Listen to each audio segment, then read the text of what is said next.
Thank you Dallas and Rajesh come here.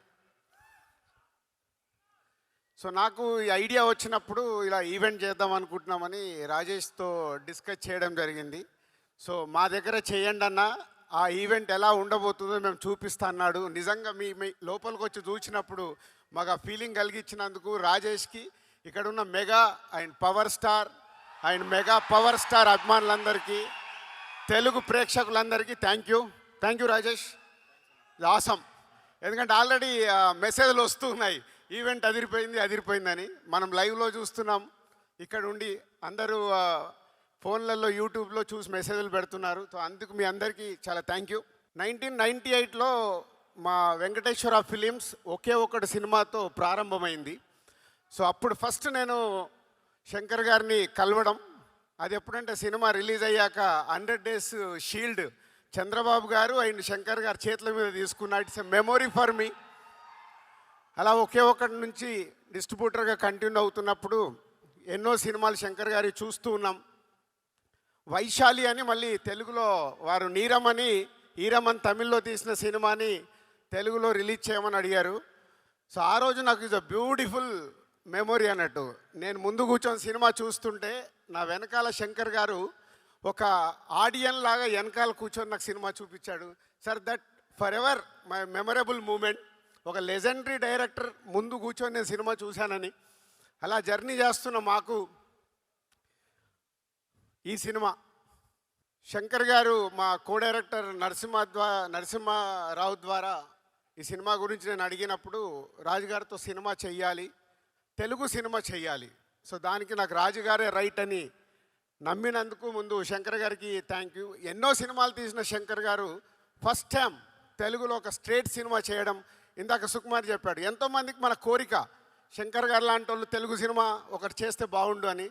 అది ఈ cinema ద్వారా మా సంస్థకు అవకాశం రావడం. It's a very happy sir, thank you. ఈ సినిమా అనుకున్న తర్వాత RRR షూటింగ్లో నేను చరణ్ గారిని కలవడం జరిగింది. చరణ్ గారిని కలిసినని చెప్పినప్పుడు న్యాచురల్గా RRR తర్వాత శంకర్ గారి సినిమా అంటే ఒక గ్లోబల్ స్టార్కి ఎలా ఉంటుంది పోతే అది మీరు జాన్ 10th రోజు చూస్తారు, అది మీకు తెలియదు. జాన్ 10th రోజు చూస్తారు కాబట్టి ఆ రోజు అర్థమవుద్ది. సో అలా శంకర్ గారితో జర్నీ స్టార్ట్ అయిన తర్వాత ఈ కథను అనుకోవడము, చరణ్ గారు ఈ సినిమాకి రావడం, చాలా 50 సినిమాలు అయిపోయాయి. 50వ సినిమా ఒక స్పెషల్ కావాలి. ఆ వెంకటేశ్వర స్వామి మాకు కలిగించినట్టుగా నేను ఇంత భారీ బడ్జెట్తో ఎప్పుడు సినిమాలు తీయను, చాలా జాగ్రత్తగా సినిమాలు తీస్తాను. ఫస్ట్ టైం 50th ఫిలిం, ఒక భారీ బడ్జెట్, ఒక పాన్ ఇండియా ఫిలిం, ఒక గ్లోబల్ స్టార్తో తీయడం అనేది అది శంకర్ గారు ఇచ్చిన మాకు అవకాశం. సో ఆ జాన్ 10th కోసం ఇవన్నీ పట్టుకొని కూర్చున్నాను. ఒక జర్నీ స్టార్ట్ అయిన తర్వాత చాలా కోవిడ్ వచ్చింది, మళ్ళీ షూటింగ్ మొదలైంది, కోవిడ్ వచ్చింది. ఇందాక మీరు దోప్ సాంగ్ చూసారు, అందరు మాస్క్లు వేసుకొని ఉన్నారు. సో అలా big journey about game changer with Shankar garu. Sir thank you. మనం ఎంత కష్టపడ్డా ఏమి చేసినా మేము మీ దగ్గరికి వెళ్ళి వచ్చే అప్లాజ్ గురించే వెయిట్ చేస్తాము. ఇప్పుడు మీకు దోప్ సాంగ్ ఎలా ఉంది? సో ఈ దోప్ సాంగ్ నేను 6/3 ఫోన్లో చూశాను. ఫస్ట్ ఫోన్లో చూసి చరణ్ గారికి మెసేజ్ పెట్టాను, సార్ ఈ సాంగ్తో డాలస్ మన ఈవెంట్ ఒక ఎక్కడ ఉంటుంది, బిగ్ సక్సెస్ కాబోతుంది. ఇలా చూసి సార్ శంకర్ సార్ మీకు తెలియదు, నేను అది చూసినప్పుడు నా కళ్ళల్లో టీయర్స్ ఫామ్ అయ్యాయి. అంటే ఒక హ్యాపీనెస్. వావ్, శంకర్ గారి ఎన్నో సినిమాల్లో ఎన్నో పాటలు చూసినప్పుడు వచ్చిన ఒక ప్రేక్షకుడిగా వచ్చిన ఫీలింగ్, ఆహా ఇది మన సినిమాలో ఇలాంటి సాంగ్ ఉందా అని ఒక ఆనంద బాష్పాలు నాకు వచ్చాయి. నేను ఓన్లీ చరణ్ గారితో షేర్ చేశాను అది. So this song is going to blast అని. Thank you sir. అండ్ ఇలాంటి సినిమా మాకు రావడానికి, ఇంత పెద్ద సినిమా అవ్వడానికి కారణం next is a global star Ram Charan garu. Charan గారు అనగానే ఫస్ట్ నాకు గుర్తుకొచ్చేది మా కళ్యాణ్ గారే. అంటే చిరంజీవి గారి చాలా సినిమాలు ప్రేక్షకుల్లాగా చూసాం. ఎన్నో సూపర్ హిట్లు, ఘరానా మౌడు, జయదేక వీడు, రౌడీ అల్లుడు, ఎన్నో సినిమాలు ఆడియన్గా ఎంజాయ్ చేశాను. కానీ డిస్ట్రిబ్యూటర్గా ఎంటర్ అయిన తర్వాత ఎంజాయ్ చేసిన సినిమా తొలి ప్రేమ. సో అక్కడ మెగా ఫ్యామిలీతో చిన్న బాండేజ్ స్టార్ట్ అయింది నాకు. ఇక అక్కడి నుంచి మీ అందరికీ జర్నీ తెలుసు. ఒక ఖుషి, గబ్బర్ సింగ్, ఇలా ఎన్నో సినిమాలు. కళ్యాణ్ గారితో సినిమా తీయడానికి చాలా టైం పట్టింది, అది కూడా కంప్లీట్ చేశాను వకీల్ సాబ్తో. సో అలా మెగా ఫ్యామిలీతో ఒక బాండే స్టార్ట్ అయిన తర్వాత ఎవడు చేశాము, అది కూడా సినిమా రిలీజ్ అయ్యి కరెక్ట్ 11 ఇయర్స్ అయింది. 2014 జాన్ 14th సినిమా రిలీజ్ చేస్తాం, అది సంక్రాంతికి. ఆఫ్టర్ 11 ఇయర్స్ కొడుతున్నాం, మామూలుగా కొట్టట్లేదు, గట్టిగా కొడుతున్నాం. శంకర్ గారి సినిమాలు మనకు పాటలు, సీన్స్ ఏదో సెల్ ఫోన్లో చూస్తే కుదరదు, అది బిగ్ స్క్రీన్ మీద చూసినప్పుడే ఆ మ్యాజిక్ 4 టైమ్స్ ఉంటుంది. అదే గేమ్ చేంజర్.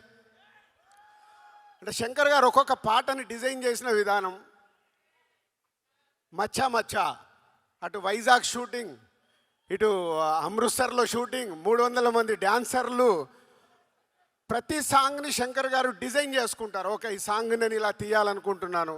ప్రతి సాంగ్కి ఒక టాప్ కొరియోగ్రాఫర్ని పెట్టుకొని డిజైన్ చేస్తారు. అట్లా మచ్చా మచ్చా సాంగ్ కానీ, నానా హైరానా న్యూజిలాండ్లో చేశాం. అది చాలా ఎక్స్పెరిమెంట్ చేశారు మళ్ళీ ఆ సాంగ్ని శంకర్ గారు. అది రేపు మీకు థియేటర్లో చూసినప్పుడే అర్థమవుద్ది శంకర్ గారు విజన్ ఏంటి ఆ సాంగ్లో. అలాగే మీరు ఇప్పుడు ఈ సాంగ్ చూశారు, దోప్ సాంగ్. అలాగే జరగండి. ఆ సాంగ్ గురించి నేను చాలా మాట్లాడాలి, ఎందుకంటే అది ఆ సాంగ్ లీక్ అయింది. లీక్ అయిపోయిన తర్వాత రకరకాల కామెంట్స్ చూస్తున్నాం. శంకర్ గారు నేను అడిగాను, సార్ లీక్ అయింది సాంగ్, మనం రిలీజ్ చేసేయాలని. అలా అనుకొని ఆ సాంగ్ రిలీజ్ చేశాం. కానీ శంకర్ గారికి నాకు తెలుసు, is not happy, not satisfy. కానీ అది రేపు మీ అందరికీ థియేటర్లో చూపిస్తాడు. శంకర్ గారు ఆ సాంగ్ ఏంటి, ప్రభుదేవ గారి కొరియోగ్రాఫ్ ఏంటి, రామ్ చరణ్ గారి డ్యాన్స్ ఏంటి, రేపు మీకు థియేటర్లో చూసినప్పుడే అర్థమవుద్ది. సో నేను దగ్గరుండి చూశాను. అలా ప్రతి సాంగ్ని డిజైన్ చేస్తారు శంకర్ గారు.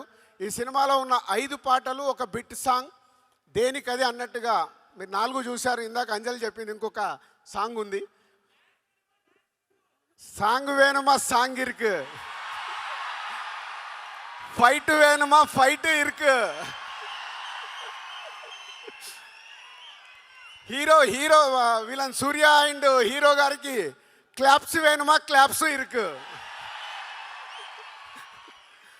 సో సంక్రాంతికి సూపర్ హిట్ ఇరుకు. సో అలా రామ్ చరణ్ గారు అండ్ సూర్య గారి మధ్యలో జరిగే సీన్స్ మన తెలుగు రాష్ట్రాల్లో చాలా ఇన్సిడెంట్స్ చూస్తున్నాం.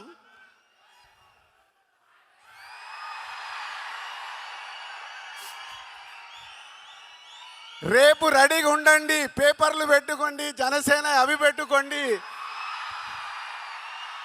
మీకు థియేటర్లో తెలుగు రాష్ట్రాల్లో జరుగుతున్న ఇన్సిడెంట్స్ చాలా కనిపిస్తాయి. కానీ ఇవి శంకర్ గారు 4 ఇయర్స్ బ్యాక్ రాసుకున్న సీన్స్, అవి ఇప్పుడు జరుగుతున్నాయి. అవే రేపు మీకు థియేటర్లో మీతో క్లాప్స్ కొట్టిస్తాయి. సో మీకు ఒక హై వోల్టేజ్ తెలుగు ప్రేక్షకులకి, అలాగే యావత్ భారతదేశంలో ఉన్న అన్ని లాంగ్వేజ్లో ఈ సినిమా రిలీజ్ అవుతుంది, అందరికీ ఒక కిక్ ఇస్తుంది. అలాగే మై టెక్నీషియన్స్ తమన్, శంకర్ గారి శిష్యుడు. ఇందాక అందరం చూసాము, ఒక్కొక్క సాంగ్ని డైరెక్టర్ గారితో కూర్చొని డిజైన్ చేశారు సౌండ్ పరంగా. విజువల్స్ శంకర్ గారు ట్వీట్. చాలా తిరు గారు and editors and other cost and crew ఈ సినిమా కోసం చాలా కష్టపడ్డాం. ఇది బిగ్ జర్నీ. ఆ జర్నీ ఎలాంటిదంటే, స్టార్ట్ అయిన దగ్గర నుంచి జనవరి 9 వరకు వదిలిపెట్టకుండా నడిపియాల్సిన బాధ్యత నాది. నడిపిస్తూనే తీసుకొస్తున్నాను. అలా నా వెనకాల ఉన్నందుకు టీం అందరికీ హ్యాట్స్ ఆఫ్.